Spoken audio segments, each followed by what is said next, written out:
Written in Stone, a khutbah given by Muhammad Alshareef, is presented to you by Iman Rush Audio. Iman Rush is the official wholesale producer and distributor for Muhammad Alshareef and Al Maghrib Institute. Join us each month for live webcasts, online lectures, and free CDs. Details can be found at the Iman Rush website, imanrush.com. That's EMANRUSH.com. إن الحمد لله نحمده سبحانه ونستعينه ونستغفره ونعوذ بالله من شرور أنفسنا ومن سيئات أعمالنا من يهده الله تعالى فلا مضل له ومن يضلل فلا هادي له وأشهد أن لا إله إلا الله وحده لا شريك له وأشهد أن محمدا عبده ورسوله أما بعد فأوصيكم ونفسي بتقوى الله عز وجل فقد أمرنا الله تعالى بذلك في كتابه الكريم فقال تعالى يا أيها الذين آمنوا اتقوا الله حق تقاته ولا تموتن إلا وأنتم مسلمون وقال تعالى يا أيها الناس اتقوا ربكم الذي خلقكم من نفس واحدة وخلق منها زوجها وبث منهما رجالا كثيرا ونساء واتقوا الله الذي تساءلون به والأرحام إن الله كان عليكم رقيبا ثم أما بعد. Dear brothers and sisters, after the death of the Prophet ﷺ, some of those people who were insincere to the deen, they left Islam and they apostated, and some of them claimed prophethood. And of those people who claimed prophethood was a man by the name of Musaylima al-Kadhdhab, the liar. Abu Bakr radiallahu anhu, because of the danger that Musaylima possessed, he sent army after army after army to fight Musaylima. And in the famous battle, the battle of Al-Yamama, the Muslims were victorious. Now you will know the conclusion, but you may not know that in that battle, the Muslims were actually losing the battle. The slogan for the Muslims on that day was Ya Ashab Surat al-Baqarah, O companions of Surat al-Baqarah. And I know a slogan like that, very often today people don't know what it means. Maybe even I'm included in this. We don't know what it means, but that was the slogan of the Muslims on that day. And as the battle raged forward, the Muslims were being pushed back. And now you had generals like Ikrimah, radiallahu anhu, Khalid ibn al-Walid, radiallahu anhu. You had generals like that, and they were being pushed back until one of the companions, one of the most senior companions, who lived his life in Mecca with the Prophet ﷺ, who saw his mother and father killed for the sake of Allah Azza wa Jal. It was Ammar ibn Yasir radiallahu anhu, of the most senior companions. He was the Khatib of the Muslimin. He stood up on a rock so that everybody on the plain could hear him, and he started shouting out, Ya Hamalat al-Quran. He started calling out to the fighters that only those fighters of the companions that had memorized Quran, let them step forward to my side.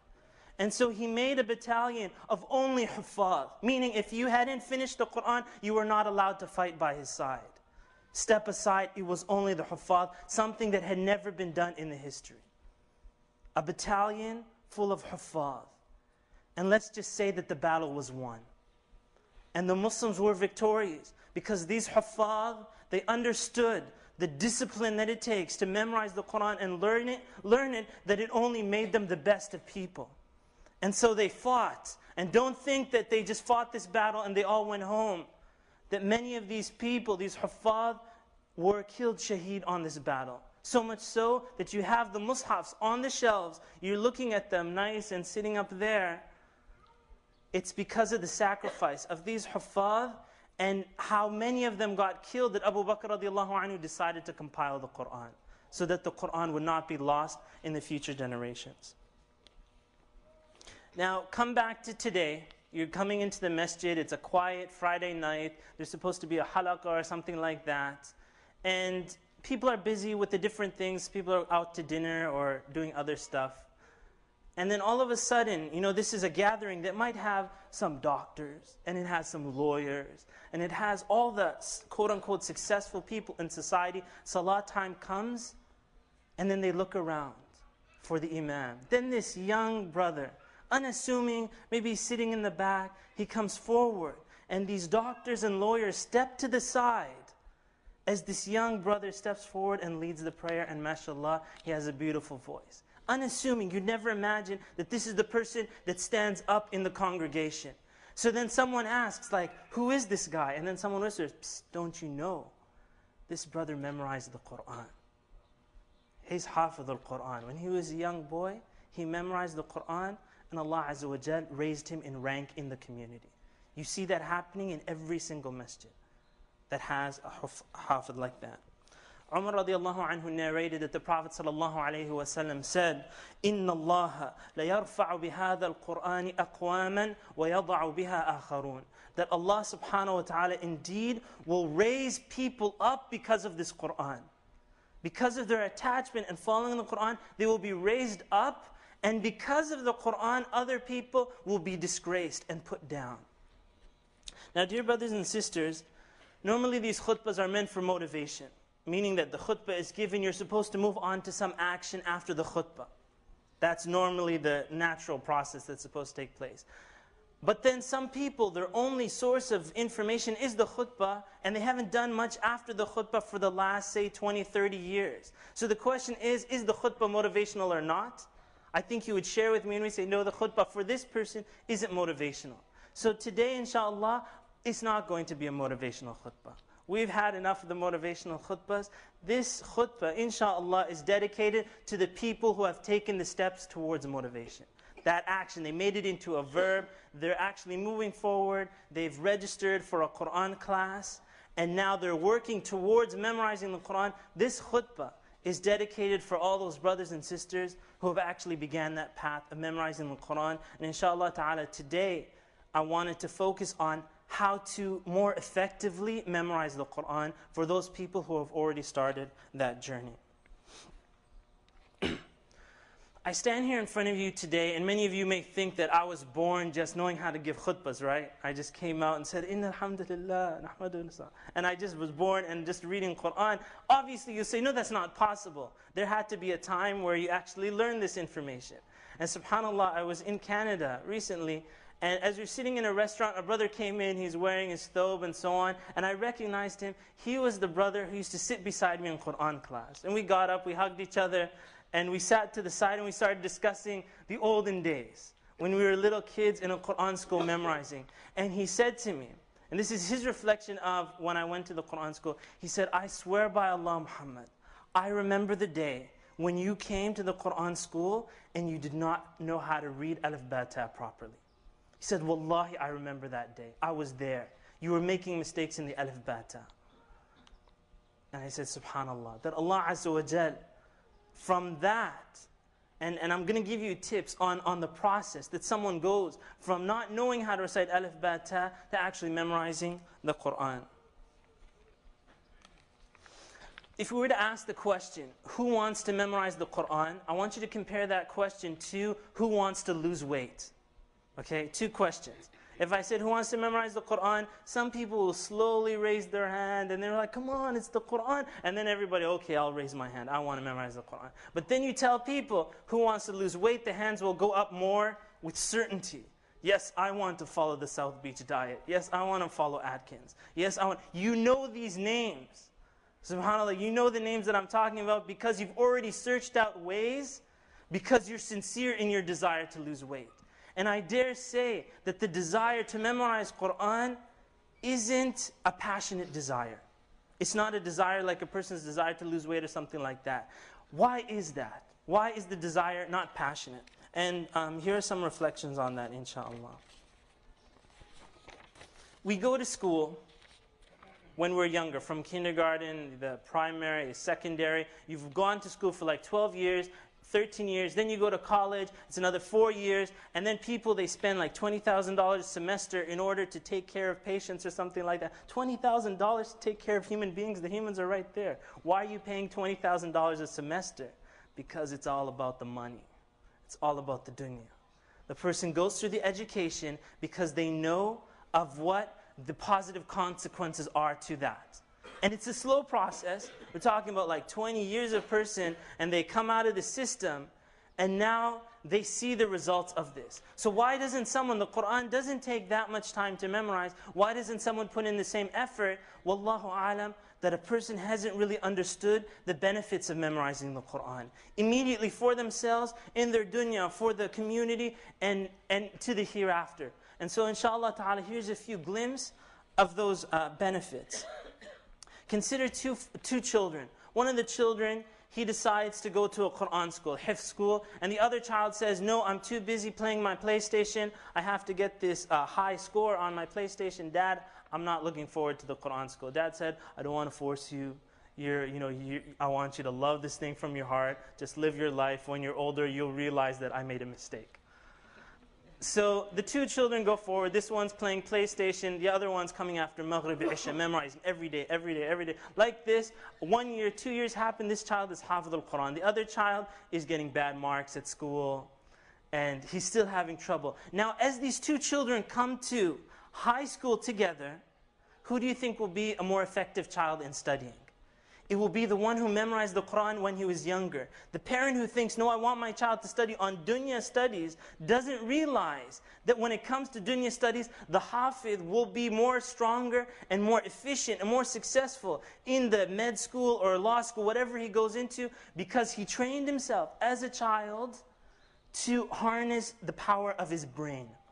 And the other child who was focused on the television set was trained to get immediate benefits, even though it meant that in the long term he would benefit nothing. That's the difference between the two. So dunya and akhirah, bi'idhnillah, the hafidh al-Quran will benefit from that. Secondly, that when someone memorizes the Quran, even though a lot of parents will focus on, I want my child to be a doctor, get a lot of money, and we're happy. We did our job in this dunya. If the child gets money and is successful and lives in a really fancy house and drives a really nice car, does that mean that Allah loves them? Does it mean that Allah subhanahu wa ta'ala loves them? No, it does not. Because Allah Azza wa Jal can give wealth to whomever He wishes. This child may never pray and still get good marks in their studies. The child may never do a sajda to Allah Azza wa Jal and they will still be successful in the dunya. And their mentor in this path, they have examples of Fir'aun before them. Fir'aun was given wealth. In fact, if you ever go to Egypt, you're probably looking at the remnants of his wealth. He had so much wealth, so much so that Musa alayhi salam, he said in the dua that Allah subhanahu wa ta'ala recorded, رَبَّنَا إِنَّكَ آتَيْتَ فِرْعَوْنَ وَمَلَأَهُ زِينَةً وَأَمْوَالًا فِي الْحَيَاةِ الدُّنْيَا رَبَّنَا لِيُضِلُّوا عَنْ سَبِيلِكَ. He said that, oh Allah, that you gave Fir'aun and his mala, the aristocrats who are with Fir'aun, zina, you gave them ornaments and wealth in this dunya, oh Allah, so that they would use that to cut off the path towards you. And so look at this, subhanAllah, even I'm realizing this person had wealth, but someone as blessed as Musa alayhi salam is cursing him for it. And so that wealth was a cause for him to get further into hellfire. It actually would have been better for Fir'aun if he didn't have all that wealth to harm Islam the way he did. Now, someone who learns the Qur'an, it's a sign that Allah subhanahu wa ta'ala loves this child, girl or boy. How so? The Prophet ﷺ said, مَنْ يُرِدِ اللَّهُ بِهِ خَيْرًا يُفَقِّهُ فِي الدِّينِ. Whoever Allah Azza wa Jal wishes good for, He gives him or her understanding of the deen. And so I've seen this. When people go to memorize Qur'an, it's almost like test after test comes to them. And it's through these tests that they're filtered.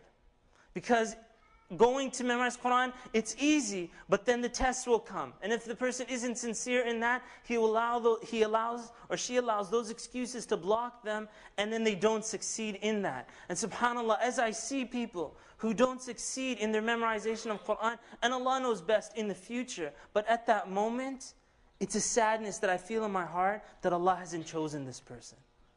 It's a very sad moment when someone leaves a Qur'an program or someone steps away. It's that Allah subhanahu wa ta'ala, it's almost like they've been taken out. And like I said, I'm not talking about the future. They can still come into a different program or study somewhere else. Inshallah ta'ala, I hope that's what will be the continuation of that. But at that moment, it's a sign that this person wasn't chosen at the moment. Umar radiallahu anhu, when they sent the governors, and a lot of people, these khutbahs are given about the golden age of Islam, and we talk about the golden age. What did they do in the golden ages? that made them golden like that. Umar radiallahu anhu, he said to his governors, he said, إِنَّكَ تَأْتِي قَوْمًا لَهُمْ دَوِيٌّ كَدَوِيُّ النَّحْلِ بِالْقُرْآنِ. He said, you're going to a people, these are the Muslim nations, and in fact, this township, that Umar radiallahu anhu's township, the one he's talking about, some of you might actually be ancestors of these people. And that's why you're here in the masjid, because of their sincerity to the deen. He said they have a buzzing like the buzzing of bees in their recitation of the Qur'an. He said, فَلَا تُشْغِلْهُمْ. He said, do not distract them from that. Don't go to them and say, hey, did you see this book? You should read this. Oh, did you see this Islamic topic? Do this. He said, don't distract them with anything.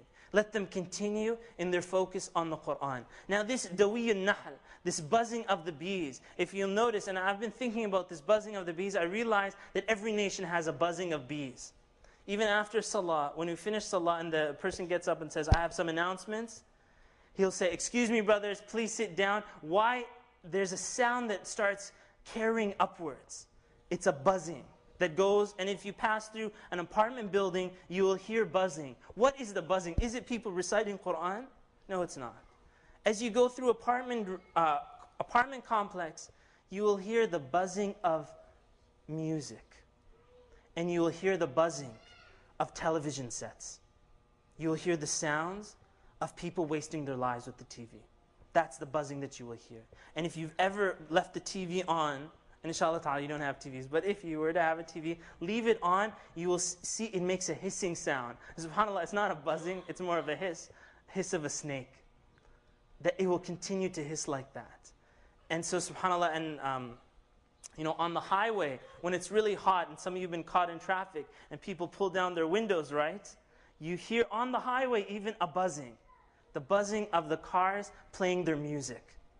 And this is what the people are entrenched in.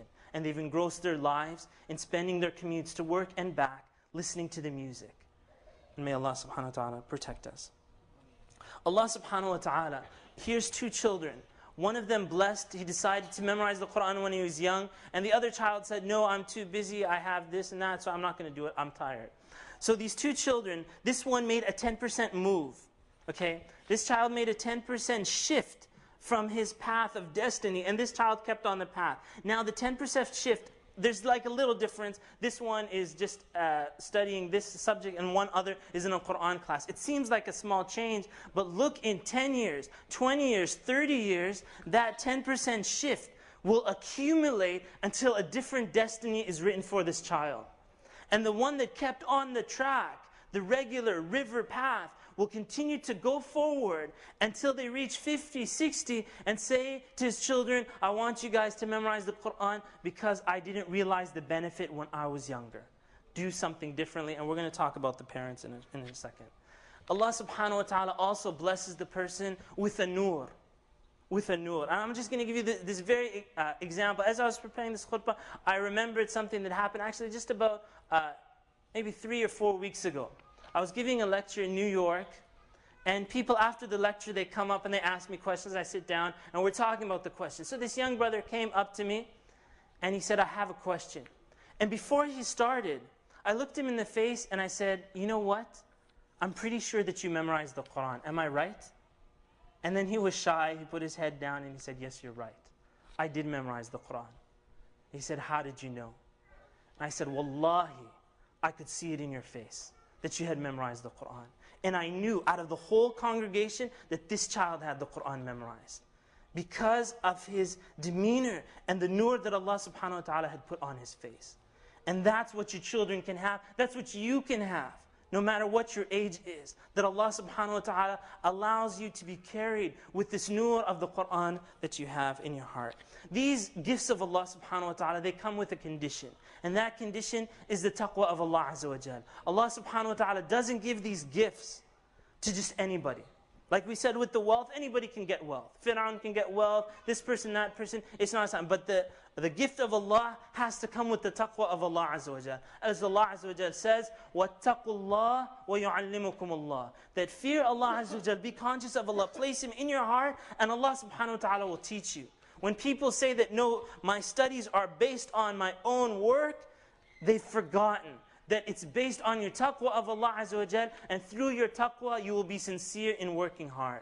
through your taqwa of Allah Azza wa Jal. And Ibn Mas'ud radiallahu anhu, he said that I believe and I feel that inna rajula, he said verily a man will forget knowledge that he knew before. He actually learned it, but he forgets it بِالذَّنْبِ يَعْمَلُ, because of a sin that he commits. And Abu Hanifa rahimahullah, many of you when you're talking fiqh, you'll talk about Abu Hanifa said this, Abu Hanifa rahimahullah said this, and you might not know how did Abu Hanifa get to the position that he got in. So that he's, out of all the ulama in the entire history of the ummah, he's the most followed, rahimahullah. When he would be studying in his class and he wasn't able to come to a fiqh conclusion, he would say to his students that I can't get this fiqh issue. And just imagine this, a hifth class, someone's not able to memorize a specific page of Qur'an. And they think, oh, it's hot outside, or the teacher did this to me, or I'm busy on the weekend. No, that's not the excuse. Abu Hanifa rahimahullah would say that I'm being blocked from this answer because of a sin that I committed. And they say, وَرُبَّمَا قَامَ وَصَلَّى. Like in the class, he will get up, astaghfirullah, he would turn and pray 2 rak'ahs in tawbah to Allah subhanahu wa ta'ala. Prostrating to Allah, asking Allah Azza wa Jal to forgive him for the sins he committed. And then when he would get the answer, he would be so happy, not because of the answer, but because of the glad tidings, inshallah, that Allah had forgiven him for the sin. That the actual knowledge was based on his tawbah to Allah subhanahu wa ta'ala. And as people who commented on this, they said that only a few people understand this. Only a few people understand it. And bi'idhnillah, we hope that all of us in this majlis today, in this Jummah khutbah, we understand this bi'idhnillah. Dear brothers and sisters, in this country, because the focus is on material wealth, a lot of people pay a lot of money to study the wealthy people. Massive accumulation of wealth. They look at these people and they say, what have they done to accumulate wealth? And there's books like this, and I've read some of these books. But what's interesting, as I was listening to these books, is statistics of people who accumulated massive amounts of wealth. I thought to myself, I wonder if we could accumulate statistics about people who memorize the Qur'an. Like take all the huffaz, bring them all together and just do surveys with them. And I started doing this myself. And now I'm not saying this is a scientific survey, but to the best of my knowledge, I'm going to give you one of the common characteristics that almost never fail. I've never seen a hafiz of Qur'an who doesn't have this characteristic. And it's the most significant characteristic, and that characteristic is this. The hafiz of the Qur'an always, to the best of my knowledge, always has blessed parents. Always has encouraging parents, who they themselves fear Allah Azza wa Jal. And that fear of Allah Azza wa Jal and that blessedness translate to this child. I have not met someone from a dysfunctional family where the parents are, messed up and they don't pray and they're going here and going left and this child is memorizing the Quran. I've never seen that. There will always be, and it doesn't have to be that they're married. It might be just a mother, it might be just a father, but there is a parent there that is encouraging this child. Now let me give you examples of this. Many of you here, you may have, none of your children have memorized the Quran. That's just, these are statistics I'm talking about. I would say 99.99% don't have children that have memorized the Quran. Now, the statistic continues. There's one family here who has 2 children who have memorized the Quran. From their children, 2 children have memorized the Quran. And inshallah ta'ala, the 3rd child is going to memorize the Quran very soon. I ask you to make dua for her, inshallah. 3 children in one family. And you're thinking, everybody else has no children who have memorized the Quran. And here's one father who has 3 of his children who, inshallah, have the Quran memorized. Maybe he should share some of those children with us, right? Like spread the children around. Is it fair? There's something, subhanAllah, very significant. This brother doesn't know, but I study him. And how he was able to do this with his children while other parents were not able to do this. And I said, subhanAllah, and I studied this also in the history of the Khulafa class. This brother, the parent, and this is advice for all of us, he is also part of a Quran program. That's a most significant thing. That not only are his children in the Quran program, but he himself is showing his children, I am going to memorize with you. I'm old, I may not be able to memorize, but I'm going to do my best, and that's what I expect from you. And so you'll see that the parent and the children, they go and review Quran at home together. That is the difference. And I'm telling you, from my personal situation, as you know, some of you may have known that my father was detained. After Hajj this year, he was detained in Egypt for 20 days. The government detained him, and I sent out an email, and there was like a big, some noise happened. I wasn't here, I was in Canada trying to facilitate the release of my father. But someone sent me an email, and it meant so much to me, this email. The brother sent me an email because in Hajj time, I was giving a lecture to my father's group, my father's Hajj group. And in that, subhanAllah, it was just a blessed moment in Mina. I was giving this lecture, and you know, like half the people are crying in the lecture. And with all the people sitting there, my father, I could see him sitting there, and towards the back of the group, he was also crying, but without him slouching his shoulders were so high, and his head was so high up, he was looking at me directly in the face, and in the khutbah I was saying to myself that I'm happy that I made my father proud, that I had done that, alhamdulillah. And one brother who was sitting there watching this, he's seeing my father, he's seeing me, and we look very similar, almost like twins. People think it's my brother, but it's my father. He's looking at the 2 points, and then he said to me, he wrote this email, he said, you know, Muhammad, I realized at that moment that it was the dua of this man that got you to where you are today. And then it hit me, I hadn't really thought about it. I said, you're absolutely right. That you may see me giving the khutbah today, but it's not because one day I just got up and said, I want to give khutbahs and I want to do this. No, it's the dua of my parents. And throughout my whole life, and like I said, this is a recurring theme you will see with people who memorize the Quran and accumulated knowledge of Islam, is that they had parents who used to pray Qiyamul Layl, they had parents who made dua for their child, a boy or girl, and they had parents who, when their child had an obstacle where they were going to swerve left or right from studying Islam, they stopped them and kept them firm on the path to studying Islam. Some of you may not know as well that my grandmother from Egypt, she came to Canada, and my uncle lived here in Virginia, and she came to Virginia, and Allah subhanahu wa ta'ala willed it that she would die in Virginia, and she's buried here in the Adelphi graveyard. And so in College Park, my grandmother is buried here. And alhamdulillah, I was here in those last few days that she was alive, and actually this is just the past summer. Rahimahullah. One of the things that my grandmother used to do very often, and something that I was in a good jealousy. And like I said, as I'm saying this to you, you might feel jealous, and I'm telling you it's okay to feel jealous. In fact, I encourage you to be more jealous. The reason being is that the Prophet ﷺ said 2 things that you're allowed to be jealous of, and one of them is someone who will memorize the Quran. Because your jealousy will lead you towards that path for you yourself, inshaAllah ta'ala, to come closer to the Quran. When she passed away, one of her habits was that she used to read Quran all the time, rahimahullah, and some of you have grandmothers like this. When I went back to visit my uncle, like some months later, I found a mushaf on the shelf, not like the shiny polished mushafs that you'll normally see on the shelves, but this one had scotch tape wrapped around it, all the pages were dark, and the mushaf was like this thick from the pages that had been opened and read. And then for that moment, I said to my uncle, is this my grandmother's mushaf? And you know, he didn't even have to answer, I knew it was her mushaf. That this is, subhanAllah, out of everything that she left behind, no inheritance, no nothing, she left behind a mushaf that I pray to Allah Azza wa Jal will testify on her behalf on the day of resurrection. And I hope, inshaAllah, that every one of you, including myself, has a mushaf at home where the pages have gotten darkened from your fingers touching it. The pages have gotten thicker because they've been constantly opened.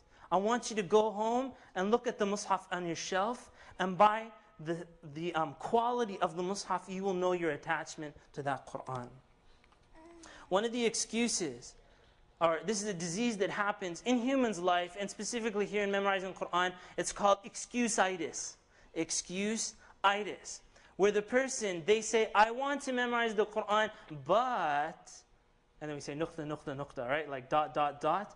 As soon as I hear someone talking like that, I say, stop. Your first statement that you want to memorize the Quran is not true, because of the fact that you made an excuse.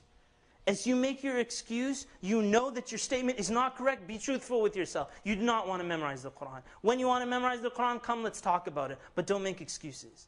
And you will see people who have accomplished things in their lives, they did not accomplish by making excuses. It doesn't mean that they didn't have excuses in their life. They did, but they took them as challenges, and they jumped higher in life. They said, this is an obstacle, a hurdle. I'm going to jump higher than this. And then they jumped higher and higher and higher, and now you see that they're your boss at work. And you'll see that they're the people who are leading the prayers. They're the people who didn't allow those excuses to stop them in life. And bi'idhnillah, if you have this disease of excuse-itis, you're busy on the weekend, or you're tired or stuff, I ask inshallah to take an injection of non-excuse-itis, whatever that injection is, inshallah. But I'll give you some of those injections right here. Here are some quick tips, inshallah. And with these tips, I'm concluding. These are very practical tips on how to memorize the Quran. You've agreed, you're in the Quran class, you're memorizing, and you want to know. And this, subhanAllah, I know as the summer comes closer, students tend to get a little lazy. They start blaming the heat and making excuses. Oh, someone's coming to our way. Oh, we're going overseas. Oh, we're doing this. This is the reason why we're not doing good. In those last months, I'm asking all those young brothers and sisters in the Quran school and in Al-Huda school and in every kind of education, don't make excuses. Work just as hard as you did from the beginning to the end. Number one, if you want to memorize Quran, you absolutely have to have a teacher. You absolutely have to have a teacher. Someone comes to me and says, I memorized this much Quran. I say to them, who's your teacher? They say, oh, I memorized on my own. To me, that means that they memorized nothing. That their Quran, even though they think they've memorized it, it's full of mistakes. They cannot possibly lead a single rak'ah with the Quran that they memorized. And so when they say that they memorized the ayat, they're just tricking themselves. They have not memorized that. You have to be in a Quran program. Absolutely, you must have an instructor, a guide, someone who you respect and fear. That when you come to class without your lesson, you should fear this person. It cannot be your friend who you said, oh, I was busy, sorry about that, I'll see you tomorrow. It can't be a teacher like that. It has to be a program. And so if someone says, how do I memorize Quran? Step one, don't forget this, register in a Quran program. And inshallah ta'ala, that will be your first step towards benefit. Number two is distractions. You want to stay away from distractions. Imagine someone who wants to memorize Juz' Amma at a football game. Or someone goes to King's Dominion or Six Flags or something like that, and he says, while I'm there, I will sit down and memorize for 10 minutes. Do you think they will memorize anything? Obviously not. So in order to memorize Quran, you have to take distractions out of your mind. TV, and subhanAllah, even the non-Muslims, they said, if you want to improve your memory, shut off the TV. This is for the kuffar. And now you're trying to memorize Quran and be stronger in your intelligence. The TV cannot be part of your life. Not on the weekends, not on special occasions, just completely out of your life. Just throw out the TV. If you're on a big balcony, just throw it off the balcony. Believe me, it'll be the best thing that you did in your life. There cannot be distractions in your life, and you'll be stronger in your knowledge and in your study of the Quran. Number three, memorizing the Quran through audio. What that means is that in a Quran class, you have certain students who recite quietly and other students recite loud.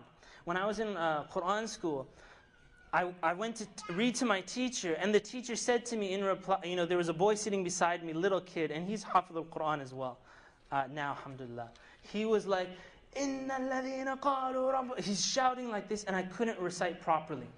So I told the teacher, I'm getting confused, can you tell him to be quiet? And the teacher said to me in reply, he said, no. He said, you read louder. Because if you read louder, then he won't distract you so much. And then I said, oh, you want me to read louder? I'll show you what I got. And then I started reading louder and louder, and I drowned out this kid. And subhanAllah, till the day I finished the Quran, I always kept that lesson. The louder you read, you're actually memorizing what you're saying. So it's coming out of your mouth and entering into your ears and locking. If you're just reciting with your lips closed and trying to photographically remember the page, it will not work. And now in the Taraweeh times, you see me leading the prayer in Taraweeh. In Taraweeh, I review Quran through audio. I record myself, I burn a CD of my recitation, and throughout the day, I listen to the CD.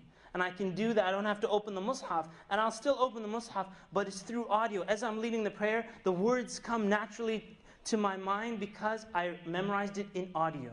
Memorizing it in audio. Number 4 is the location of the Mus'haf. And inshallah ta'ala, I know you have to go to work, inshallah, I'm going to conclude here. Location of the Mus'haf. when you ever, and subhanAllah, there's another connection. A lot of people, they put the mushaf on the ground and someone tells them, astaghfirullah, raise the mushaf up. Well, I'm going to tell you a technique. If you put the mushaf on the ground and try memorizing with your eyes looking downwards, the direction of your eyes in memorization is not a downwards direction.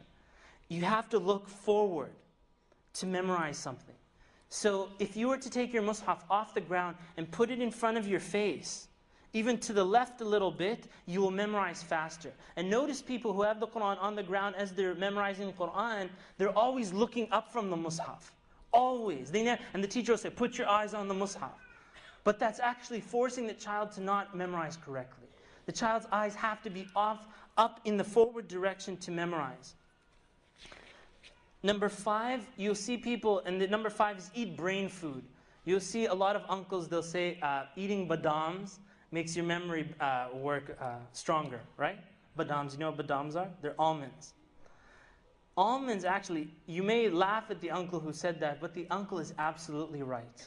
The food you eat directly affects your ability to memorize. And so imagine this child doesn't eat breakfast, and then at lunch eats French fries. How are they possibly going to memorize anything? It's very tough, and then they say, oh, it's hot outside or something. It's actually the food.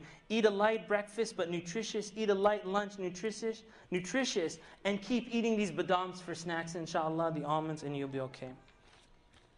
And in conclusion, inshallah, the Prophet ﷺ said that the person who is devoted to the Qur'an will be told on the day of resurrection, اقرأ واسعد كما كنت تقرأ في الدنيا. It will be said to that person, recite and ascend in ranks in paradise according to the verses as you used to recite in the dunya. And so with each ayah that the person memorized in the dunya, they will go up in ranks in Jannah. And so I conclude with this question, that on the day of resurrection, how many ranks will you be climbing?